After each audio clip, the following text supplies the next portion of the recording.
Gatprit jare Pak Polisi, likus non dredeg raiku dadi dewani.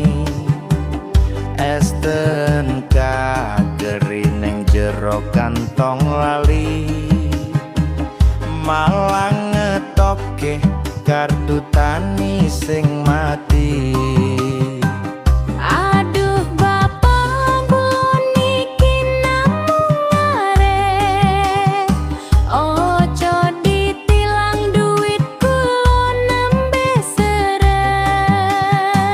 Sapi neng omah wis bengok luwe, ngenteni jatah suket sing ijen